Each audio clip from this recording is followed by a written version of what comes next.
नमस्कार, मैं हूं आपके साथ वैशाली और आप देख रहे हैं बौद्धिक भारत। आइए रुक करते हैं आज की बड़ी खबर पर। नमस्कार, आप देख रहे हैं बौद्धिक भारत और मैं हूं आपके साथ वैशाली। ग्राम मुल्ठान में आर्य समाज के तत्वाधान में आयोजित श्री राम कथा का तीसरा दिन सीता जी को विदा करते हुए महाराज जनक व माता सुनैना के ने सुंदर उपदेश दिए। कहा, अपनी सास की मां के समान मानना और ससुर जी को पिता के समान मानना। कथावाचक आचार्य कुलदीप। ग्राम मुल्ठान में आर्य समाज के तत्वाधान में आयोजित रामकथा के तीसरे दिन बुधवार को बिजनौर से पधारे प्रसिद्ध कथावाचक आचार्य कुलदीप जी आर्य ने श्री राम कथा का वाचन करते हुए बताया कि सीता जी को विदा करते हुए महाराज जनक व माता सुनैना ने सुंदर उपदेश दिए। मां सुनैना ने सीता जी को कहती हैं कि अपनी सास का मां के समान मानना और ससुर जी को पिता के समान मानना। उन्होंने बताया कि माताओं को चाहिए कि अपनी बेटियों को सकारात्मक विचार देकर विदा करें। कथा प्रसंग में के कहीं मंत्रा संवाद सुनाते हुए आचार्य जी ने बताया कि मंत्रा जैसे कुसंगता से अपने परिवारों को बचा कर रखना चाहिए। सदगुरु के भजनों को सुनकर जन समूह झूम उठा। पंडित कुलदीप जी आर्य का ग्राम आगमन पर भव्य स्वागत किया गया। बनवारी आर्य एवं रमेश काका आर्य ने बताया कि कथा समापन दिनांक 10/1/2025 को शुक्रवार को 1 बजे महाप्रसादी का वितरण किया गया एवं कथावाचक पंडित कुलदीप आर्य जी का स्वागत किया जाएगा। कथा में रमेश जी आर्य, शंकर आर्य, राजेंद्र आर्य, बनवारी आर्य एवं सरपंच संजय यादव, जनपद सदस्य संतोष मालाकार, भीम सिंह पटेल, मुकेश शर्मा, गणपति जी मालाकार, मनोहर कुमरावत आदि लोग मौजूद थे। जब राजा धर्मात्मा होता है तो प्रजा में भी निश्चित रूप से उसका असर आता है,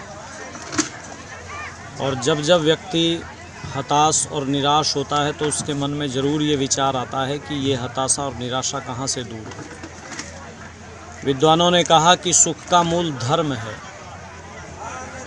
तो ये चर्चाएं जब होंगी तो निश्चित रूप से धर्म की ओर व्यक्ति जाएगा, और जब जब व्यक्ति धर्म की ओर गया उसके जीवन में आनंद आया। जब जब व्यक्ति अधर्म की राह पर गया तो उसके जीवन से वो आनंद समाप्त हो गया है।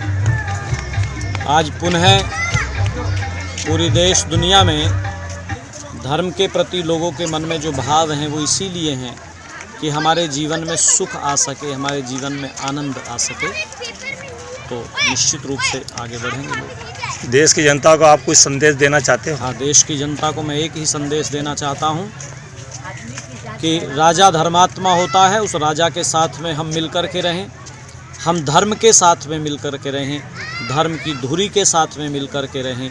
जो धर्म धुरी के साथ में मिलकर के रहेंगे, कबीरदास ने लिखा था ना कि चलती चाकी देख कर दिया कबीरा रोए और 2 पाटन के बीच में साबुत बचा न कोई।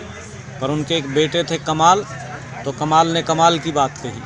उन्होंने कहा कि चलती चाकी देख कर दिया कमाल ठटाए और जो कीली से लग रहे, तो जो धर्म रूपी कीली से लग कर के रहेंगे वो आनंदित रहेंगे, और जो अधर्म का आचरण करेंगे तो उनके जीवन में आनंद नहीं होगा, उनके जीवन में शोक ही होगा। तो मेरा यही संदेश है कि आओ हम धर्म को अपने जीवन का अभिन्न अंग बनाएं, अपने परिवार में धार्मिकता को, आध्यात्मिकता को लेकर के आएं, वेद की ऋचाओं को लेकर के आएं, भगवान श्री कृष्ण, भगवान श्री राम के विचारों को हम अपने परिवारों में लेकर के आएं, तो निश्चित रूप से आनंद ही आनंद होगा। मैं बहुत शुभकामनाएं आपको भी प्रेषित करता हूं कि आप यहाँ पर इस कवरेज को करने के लिए आए हैं, तो आपको भी बहुत साधुवाद मैं देता हूँ, बहुत बहुत साधुवाद देता हूँ। गुरुदेव, आपका शुभ नाम? मेरा नाम आचार्य कुलदीप है और मैं बिजनौर से यहाँ पर पधारा हूँ, आया हूँ। यहाँ के लोग, मुल्ठान निवासी जो है, सारे लोग बहुत धर्मपरायण लोग हैं। सारे लोगों के साथ में मिलकर के कथा में जो है वो बहुत आनंद बरस रहा है। भगवान श्री राम की कथा को सारे लोग बड़े आनंदित होकर के सुन रहे हैं, तो बहुत आनंद यहाँ पर आ रहा है। अब तक के लिए बस इतना ही, फिर होगी आपसे मुलाकात ऐसे एक और बड़ी खबर के साथ। तब तक के लिए नमस्कार।